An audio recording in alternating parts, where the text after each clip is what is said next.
Агенцијата за вработување располага со фантастични 42 милиони евра вишок. Во текот на минатата година, работодавците ги изголемиле уплатите на социјалните придоници за осигурување на работниците во Агенцијата за вработување за 20% и биле собрани дури 60 милиони евра и тоа го надминала планот и прогнозите на Агенцијата за високи 9 милиони евра. Агенцијата за вработување наместо да го раздвижува пазарот на трудот со мерки, субвенции и подршка на работодавачите, чува неактивни 42 милиони евра собрани за една година.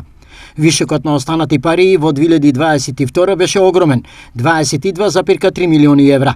А овие средства се префрлени во заштедата за 2023 и резултатот изгледа неверојатен. Анализира порталот Фактор. Претходните години за популарната мерка за субвенционирање на растот на платите, за која работодавачите апелираа да не се укинува, се даваа по повеќе милиони евра, а сега во ставката на расходи на агенцијата ја има со само 1 милион евра потрошени во текот на целата година.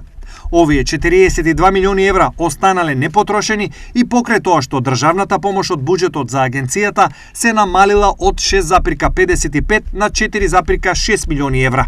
Треба да се каже дека кај трошоците осетливо се намалили исплатените парични надоместоци кај работниците осигуреници кои во меѓувреме останале без работа. Стечајците, мерките за субвенционирање, креирање нови работни места и самовработување, тие вкупни суми паднале од 48,5 на 43,75 милиони евра за една година.